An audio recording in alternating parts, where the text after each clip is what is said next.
Hello my dear students, once again I am back here with the new video for class 9 history chapter 1 the French Revolution. Last time we learned how King Louis XVI gave up his power to the National Assembly, and the National Assembly started limiting the power of the king. So today's topic will be France becomes a constitutional monarchy. Before starting, let us try to understand what is constitutional monarchy. Okay, so as you can see, there is a constitution and as well as king is there. So constitution will limit the power of the king. So those kind of political system will be called as constitutional monarchy. So now let us begin today's lesson.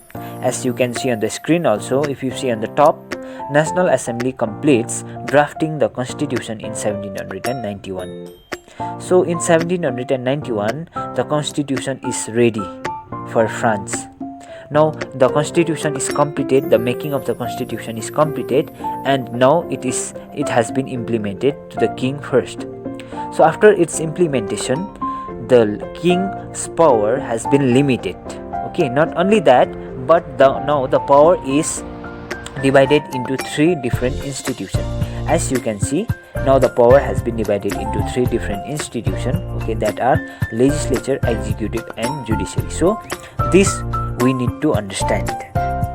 Before understanding legislature, executive and judiciary, it is very much necessary to understand classification of citizens. At that time, citizens are of two types. As you can see, number 1 active citizen, number 2 passive citizen. So now let us try to understand who are active citizen and passive citizen. So number 1, active citizens are the citizens who had the right to vote. Okay, and they are men above 25 years of age.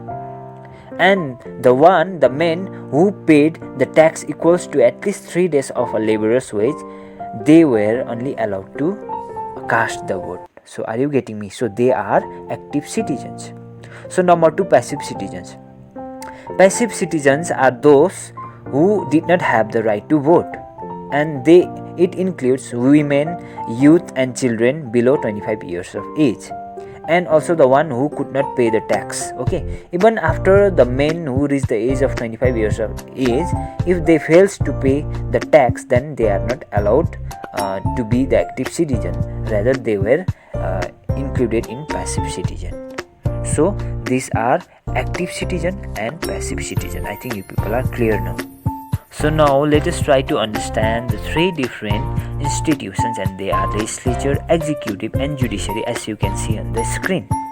So after the completion of the drafting of the constitution in 1791, the king's power has been limited.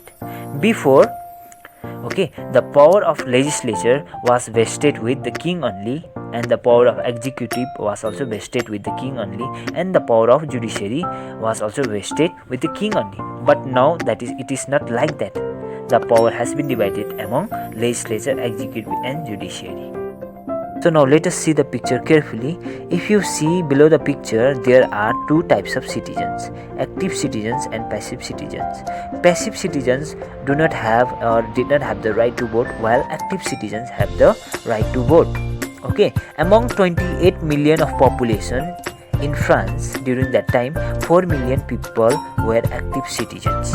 Out of 4 million active citizens, 50,000 men were electors. Okay, in order to become electors, they had to pay little bit high tax, and these electors were responsible to choose 745 members of National Assembly, and 745 members were also the one who paid little bit high tax as compared to electors. And this National Assembly comprised of legislature, and legislature used to make laws for the country. If you see executive, there were king and ministers, and this king and ministers were controlled by National Assembly, and sometimes king also have got veto power to decide some decisions, to take some decisions. So now if you see down again, active citizens were allowed to cast vote to choose judiciary or the judges in the country. So with the completion of drafting of the constitution in 1791, constitution begins with the declaration of rights of man and citizen.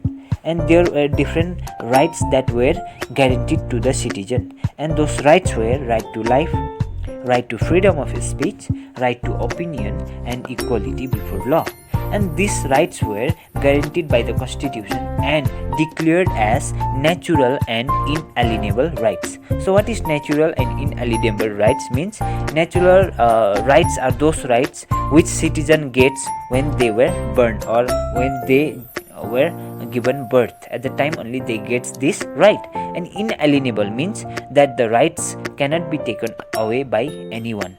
So it was the duty of the state to protect the citizens' natural rights, okay, which were inalienable and natural rights.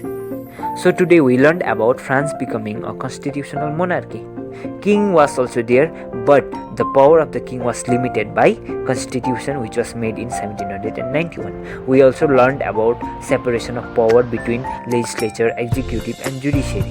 And constitution which was made in 1791 began with the declaration of rights of man and citizen in the country. That constitution gave several rights, okay, to the citizen of the country. So these are the things which we learned. So my dear student, with this we are ending today's lesson. We will meet again in the next class with a fresh new subtopic from this chapter only. So till then, take care. Bye bye.